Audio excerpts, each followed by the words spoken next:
Milana, what do you think about when you see art? If it's a painting, I really look at in detail what it's basically. I see everything that's going on inside the mind and like the heart of the artist, the painter. Or if it's for like a photo, it's you kind of see what the photographer like sees.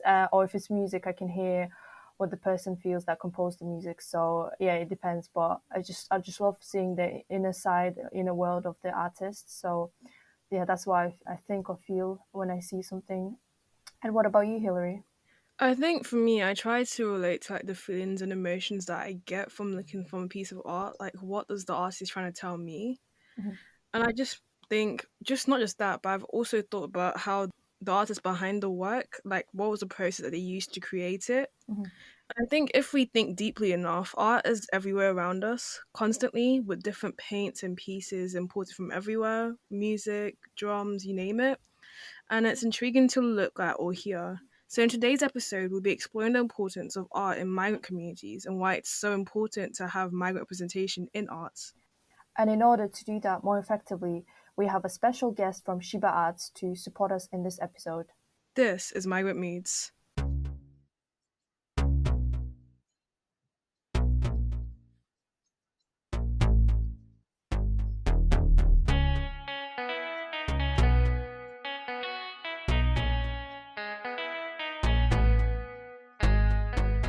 Hi, I'm Hillary. And I'm Milana. Welcome to another episode of Migrant Moods. Today we have a more creative episode as we have an incredible artist with us, Fereshteh Mozaffari from Sheba Arts. She is the founder of Sheba Arts, which is a community art organization based in Manchester, and it is an artist and female-led organization established in 2018 in response to the challenges of misrepresentation and lack of representation of people from refugee and migrant backgrounds in the arts and culture.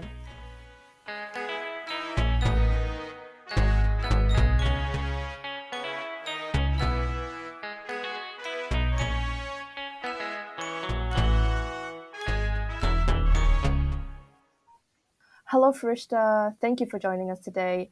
Do you want to introduce yourself? Hello, hi, Milana and Hillary. Thank you for having me. Yeah, you said it. My name is Fereshteh, and I am originally from Iran, and I lived in the UK for almost 12 years now. So yeah, I have come from a journalistic background, and I'm kind of an artist now, and I produce art. Hi, it's Hillary here. I've heard so much about you from Milana, and it's a pleasure to have you on here with us. As someone whose work heavily entails working with art constantly, like through journalism, for example, would you say there's a piece of art that's deeply shocked or invoked something within you? Well, when I was in Iran, I just did. I started doing visual arts. So at that point, I think the classical paintings that I saw in the artifact in the archaeological sites in Iran, like palaces and places that in my city, because it's a very cultured and it used to be the capital city of a big empire 500 years ago. I think when I went there as a school student, we went to visit, and I think I was just astonished by the delicacy and the everything was just so fascinating that I also we went to in my city there is two bazaars which called Art Bazaar, which is the place where you go to the you go meet artists and artists watch artists while making the work, and then you can buy artifacts or the piece of work from them, and there's lots of different styles that we used to just go on for hours and just sit there and just watch them. You don't have to necessarily buy anything, but I think the originality of the artwork, more like they call it orientalist, that made me opened new windows in my brain. And I went when I was 12. I went to the only art gallery. There was one art gallery in my city, so I went there, and there was a man who was teaching it. And then my father said, "No, you can't go if it's a man, because people talk and it's bad for the culture." Blah blah. Blah. So I stayed another 2 years, waited. Then yeah, I went and enrolled myself with the money that I earned myself. I worked 1 month in the summer, and then I paid for the tuition fees, and I started painting. did a couple of years, but then went to university completely doing something completely different, studying politics. And then when I came to the UK, life changed for me, and then I started kind of find myself, true self, which is a very creative person who wanted to just explore and then come out and do things. So I think pretty much migration played a big role in me, that gave me the opportunities and space and resources to discover and do the things that I like to do. Okay, that's amazing. So, you said that before you used to you started like painting, and but then you for university you went into a completely different area. So, did you not want to continue that, or did you have to get another education? Why was there such a change?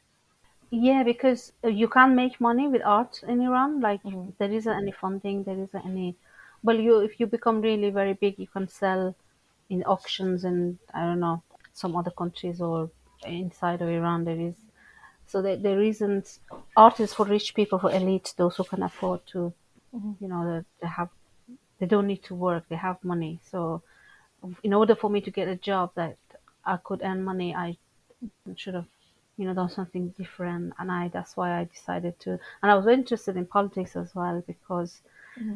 growing up during revolution, like after revolution, during war and all of this, and why things happened to my people, and why my country suddenly shifted from a monarchy to an Islamic country, which is totally different, a big twist in history. And then I became interested in all the aspects of the history and why things happened, why people like to go and get killed in the war. Why people are they go and dedicate their lives for the faith, for their beliefs. And then I went and studied politics, and politics gave me that overarching view of things, so I can see beyond of, or maybe into things. I can read a lot of stuff. So my art is very political and is very influenced by my political background, and whatever that I do is partly political, and it has a mission that is trying to shed the light on the pain and the challenges that human beings in different parts of the world are experiencing. Surviving was the main motivation. Yeah. I think it was just very interesting when you spoke about what motivated your art and you talked about politics. Could you go a bit more into that, please? I think art and politics sort of go hand in hand. It's like I don't believe that there is no politics in arts, because there is, and because the art is can be a, I don't know how can I express myself, a tool, a language. If you translate heavy stuff like political stuff into art, then people can understand it and can relate with people, because not everybody has that theoretical knowledge or knows about history. Most people like don't know even which countries exist in Middle East or in Africa, or they just know continents and they don't know about different cultures. Like Iran is a country with multiple languages, multiple nationalities, multiple people with different races, and it's not a homogenic society. Like it's very diverse. So I guess politics is helped me understand the things around me, help me understand my relationship with the people, with society, with the world. And I learned so much by just reading history and reading a lot of philosophic ideas and all these things that I influence my culture, so that I could understand myself better and my positionality in the society and where I've come from, where I'm going to. So I think at one point in my life, I just wanted to leave because I thought I'm too far, or maybe I just, at some point, I just thought that I don't understand these people anymore. Like, and then I thought maybe I just go and do another, continue and get a degree and get a PhD. And so I came to England to do my PhD. And then, yeah, and then suddenly life, there is always an intelligence beyond you that decides things for you. And then as a result of that, I started writing creatively, and I was writing my biography. I used to write as in high school, like poetry. Like I had a lot of I had recognition in my city for poetry, writing poetry at a very young age, but just kind of not doing it for like more than a decade, and then coming back to it in the UK gave me this space and time to start doing it. And then I realized that I don't have to study politics. I don't want to, and I don't want to become an academic, and I want to just create, and I want to be an artist, and this is really who I am. And I think when you live in a country that is not, you're not oppressed, and You're free to think. you're free to think, absolutely. And then that you cannot find your true self, I don't think, if you live in a country that is so dominant by ideology and by political structure, and everything is so controlled. They feed you things, and then I think that helped me find my real voice and who I really am, because the freedom. I remember when I came to London, first week I was like, it's like a cultural shock. And then one day my friend took me to a drink. We went to a bar, and then we watched music, saw a band playing, and then I had a two shot of whiskey for the first time ever. I'm drinking alcohol and whiskey, and then I get drunk and I start dancing on the streets. And I was dancing I remember we were in Marble Arch, and I think we walked and I danced for like 2 miles, and I was like, I wasn't in my head, and I'm like, goodness me, you can dance on the street and nobody stops you. People just going passing, going by and smile. And I'm like, you could get killed in Iran for dancing, for drinking, So I think it's very important that people have the freedom Yeah, to choose. I think it is. Where art, you're able to develop your own art in like a non-oppressive environment fully and be true to yourself, I guess. Yeah, absolutely. Yeah, definitely, because those restrictions and where we are placed, like the environment, it really impacts the way you think, the way you especially have the inspiration and the room to for your creativity. And when you don't have that, it just kills that, which is horrible. Absolutely. And I remember growing up, a lot of people around me, girls especially, they wanted to become an artist, but they went and did, they became teachers, or the things that they really didn't like to do, but they, for the sake of, for a woman to be an artist wasn't very acceptable. And there was lots of taboos and lots of things that you couldn't go and learn art from a man. So a girl must behave in this way and that way. So it's like Mm. a lot of weight that you carry as a woman. Hmm. Yeah, we need to remove those lifts and remove those things, and the women have need to have space to think and to really find their true self and flourish. Yeah, absolutely. Yeah, I agree with you. I think that's why it's so important to have, I guess, women in art and just particularly migrant women in art as well. Because if you see someone who looks like you doing that subject or that technique, you also feel as though you can do it as well. It makes it feel more achievable. Absolutely, yeah, true. Because arts, you become most migrants, they become artists because there is no other. The pain is so great. The pain transforms you, the whole your being. And because you don't, nobody believes what you say when you say it, but when you write it, they'll be like, oh yeah, this is very moving. So migrants find different art forms to express themselves, and I think a lot of us have no other choice but express themselves through art, because when you do art, people listen, it connects with people. Yeah. Yeah.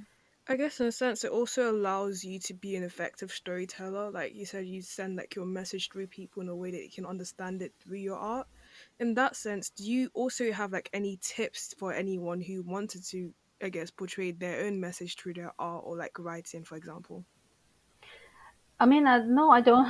I don't really give advice to people, but I guess I can just talk about my own experience. That when I started writing, I thought if I don't write, I will die. So either I'm dying or I'm writing my story. So sometimes it becomes a matter of life and death. So I guess the advice would be maybe for the society, not for the migrants, because the society needs to be more Yeah. empathetic. Hmm. Yeah, I guess society itself needs to be more willing to listen to these stories in the first place. Yeah, and then I think when I started to create my own show in 2018, I was working with people who didn't quite understand my story and they're questioning my experience, and they just want you to repeat certain narrative just because the audience don't like to hear this and that. Yeah. And I was like, I was like in my director, I'm like, no, this happened to me. This is real. And she would be like, oh, I'm not sure, like, as in I'm lying or what. Mm. So most times, when we don't have any problem, like we do art, even if we don't bring it to society. A lot of people don't share it because of the judgments and because of the narrative gets some when you want to present it, then you have to work with certain people, and I don't quite um, I don't think the arts industry is necessarily nourishing or nurturing, Mm. because I think the narratives is like there is lots of things, like, for example, I remember when I made my show and when I toured it in Bristol, and with another Iranian woman that she wrote a piece about hijab. Mine was just autobiographical. Mm. And then when she performed after me in the audience, there was some Muslim community that they said, why you talk against your own country, or why you want to remove your hijab. So it's kind of, she didn't question hijab. She didn't. Nobody questions religion or questions hijab. It was just once it becomes force, then that's when problem starts. Yeah.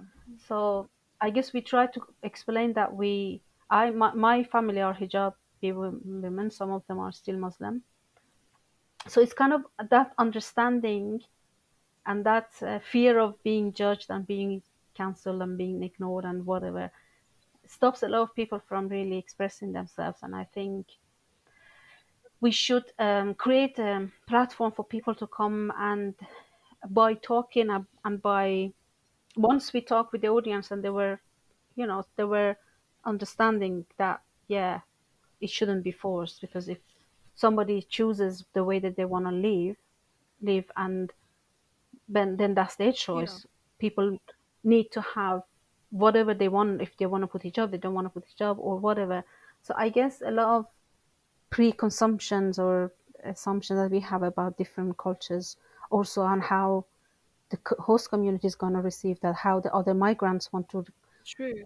react to that. You know what I mean? So it's way more complicated. It's just it plays on different levels that you're just trying to create art, but then you don't know about the consequences or about Your art, basically. You don't know who absolutely. you're going to offend by it, or if you're going to get ostracized by your own community because they are also offended by it. Yeah. So why a woman can't talk about forced hijab on a stage? We made another show in 2019 about with a group of Iranian women about it's called Women of Freedom Square. So they came together, they wrote, they devised, they performed. Nobody told them what to do. Absolutely, they did it themselves. Again, some audience members they said, why Iranian women keep talking about these things? So so I said, they asked them, and they said, because why we are here in the first place? Why do you think we are here, far away from our families and our country? So you need to understand that this, nobody wants to become an immigrant. Nobody wants to Yeah. leave their home.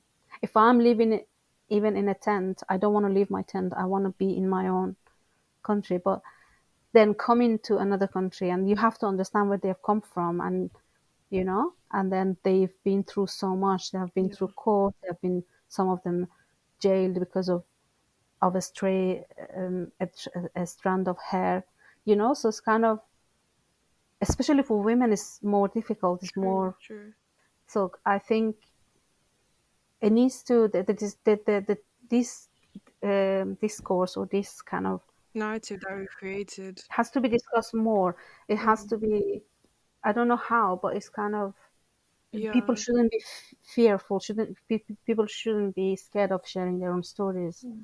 I have a friend, she's a Muslim, and she performed a piece about her own, experience, which I completely understand that it's difficult for other cultures to express their own cultures in this country. If they want to wear hijab, they might experience microaggressions or, different things. And I loved her show, and I told her, it was lovely and it was beautiful. And so it's kind of, we create this environment that support each other, like, so that everybody can come and talk about their experience. So I guess with what is happening in Mm. Iran again, is not really about hijab. Hijab is one of the It's problem one of that them. people, like, Yeah. forced hijab. Even if it's not hijab, it's forced hijab, but it's also women being suppressed and for Right. decades, So kind of, Yeah. It's just become, it's not that it just happened, it's because it's been this undermining problem that just erupted at one point. And I guess the hijab was the front face of it, but it wasn't the only issue at at the point, if you get what I mean. yeah, I think is deep. It's deeper than that. Is about women not having the same opportunities. The workforce is not equal, so they can't. So I studied political science in Iran. I could never have a job higher than journalism. I couldn't get a job in foreign ministry. I couldn't become an advisor, a minister advisor, or I couldn't be anything, an ambassador. They're all men deciding, Yeah. and it's kind of very patriarchal, very dehumanizing for women. And it's a lot of things. Hijab is just one very tiny manifestation of the entire problem. Is a tip of an iceberg, what people experiencing. And women in Iran are very educated. They are 65% of university graduates. So when you provide the opportunity for people, for women to study, then you might as well provide them with jobs. Opportunity to advance up in their careers. Absolutely, because they're not going to be quiet when they come, when they're highly educated and there's nothing for them to do, and they see all these inequalities. So how do you can't just oppress them and put them in jail and say be quiet because there's 40 million women. How are you gonna silence 40 million women? So I guess, yeah, the problem is way bigger than that. And could we ask, like, is there a way that, well, how do you support Iranian women? I know that you're very, on social media, you support them, and maybe, like, is there a way we can support Iranian women at this time, if there is a way? Yeah, I mean, at the moment, is Afghan women and Iranian women, they both kind of had a similar situation because the war in Afghanistan and Taliban and everything. We have provided platform for our members to perform and to express themselves. We had two performances at home recently with in collaboration with Jawad Alipur company. And yeah, I think women, this this feminine revolution is a universal revolution. It resonates with millions, billions of women across the world. That's why a lot of people are getting scared of it, because women are claiming the power. Women want to have the same opportunities, and they don't want to be suppressed. So I guess Yeah. we, as a female-led organization, um, we just kind of help them amplify their voices, and through creative arts and through different things that they do, supporting them with the performance or with whatever that they want to do. Because again, through arts you can connect with people. People come and see something, and they will support if they understand the motivation, the reason behind it, and if they see that Iranian women and Afghan women are going through what they're going through. In Afghanistan, women can't go to school, universities.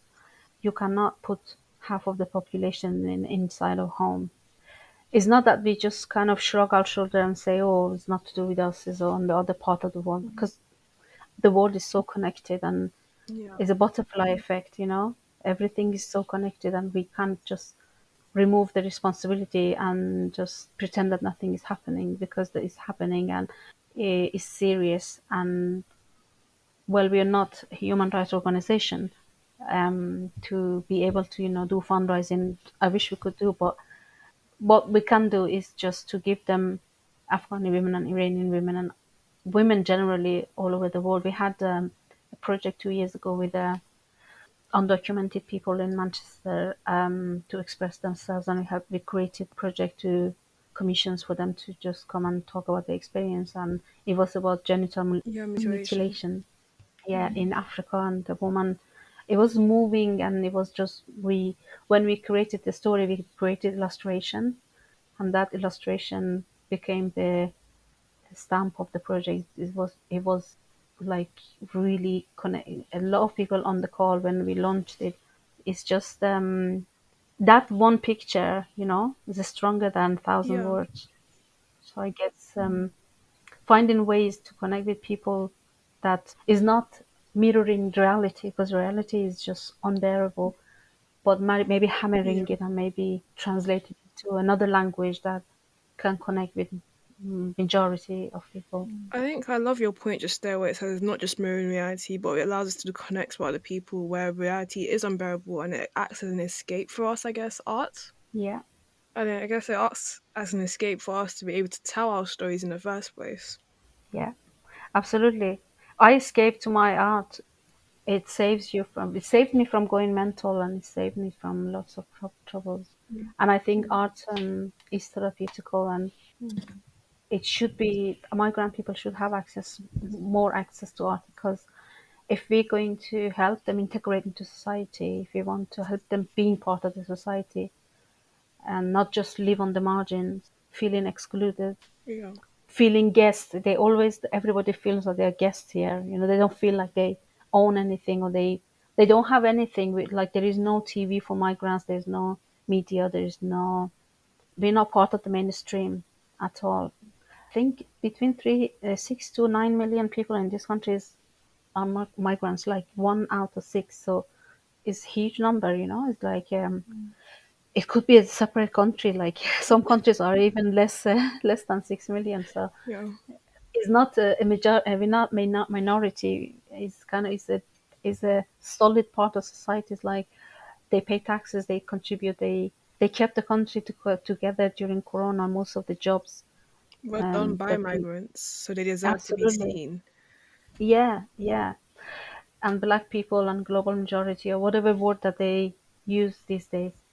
But yeah, I think moving away from those patronizing language and using a different terminology to bring people in, to include them, and to give them the power, because power belongs to people, and the language has to change, the way we speak about migrant people. What would you say you hope to see with art in the future, basically? Where do you think art's going to go? Well, art in general, art is going to just reproduce itself in different ways and in innovative ways. And I think the future of art is more like digital arts, and everything is becoming very Yeah. digital. But I think in terms of migrant, I think there is more. The government and the Arts Council are taking steps to support global majority artists. They support, like they funded us this year. Like so Sheba Arts is going to be an NPO 2023 to 6. So that's an investment that will help a lot of people to find resources that they need, and to express themselves, to develop skills. And I think there should be a time that we will not need migrant art organization, and that would be when everything is equal and people don't feel like they have to have their own thing. And I think hopefully that would be next few decades. I don't know if she evolves would be around, but we just try to be part of that movement, be part of that system changes and things that is happening everywhere. And a lot of a lot of initiatives are emerging across the country. People want to be curators of their own work rather than creating things that other people or organizations like to hear. So yeah, agency, self-agency, I think is growing really massively. People want to be the owner of their own work. Yeah. And do you want to tell us about like the upcoming events that Sheba Arts will hold in Manchester, or there's anything, happening? We will work in Manchester, Salford, Wigan, and Rochdale. So we're taking our work a bit further out in the smaller.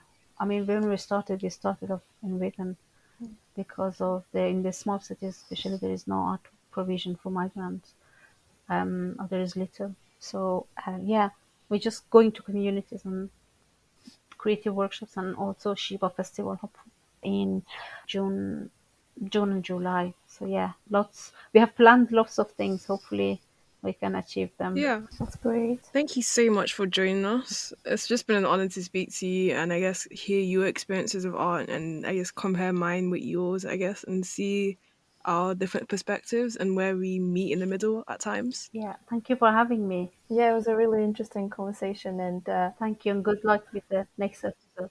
you've touched upon really important issues. Thank you, Milana. Yeah, and I Thank think you. finally I want to say, like, Fereshteh, you've mentioned that even among migrant communities, unfortunately, our what we want to say, what we want to portray, is even in the way we express it, is being limited by other people, by judgments, by you know, by unuseful thinking. So, like one of the talks we had last year Yeah, with We Belong, like for young people, we had like a summit in the summer, and one of the talks mentioned that we are actually like professionals and we are the experts in our own experiences, and that nobody has the right or the ability to say that our experiences are wrong, and that we should be like we should be questioned or tested in our experiences, because it's our own, that's what we own. And as migrants especially, like we shouldn't be feeling guilty or wrong in feeling the way we feel, and the experiences that we trying to address and show to other people. If they're uncomfortable with it, I guess it's because it's their problem, it's their insecurities, or the problem, that the conflict inside that they have, it's not about us. And yeah, it's such an important thing that as a world, and worldwide, and as people, we should work on and improve in the future. absolutely. Yeah, I think people have different experiences, and to understand somebody else's experiences, you have to open your mind. And because people come from different, being brainwashed maybe by different doctrines, that maybe in a lot of cultures, especially in our area, me and you are Mhm. pretty much close. Milana, we're pretty much from that part that we know how women are judged, and one way or another, expressing yourself is just not acceptable. And I think that's where the problem, when we come to the West and we feel like, oh, we can now express ourselves. Some people from our communities will always be unhappy about why women, doing this or saying this. It's like, I'm free here. I don't have to explain to everyone what I'm doing. I do what I do. So I think, yeah, coming to that kind of understanding, I think through arts is a very powerful language, and can do things, can change minds, can change attitudes and behaviors. Yeah, definitely. Well, I guess thank you for anyone who's listening right now. It's been Hillary. And me, Milana, this was Migrant Meets.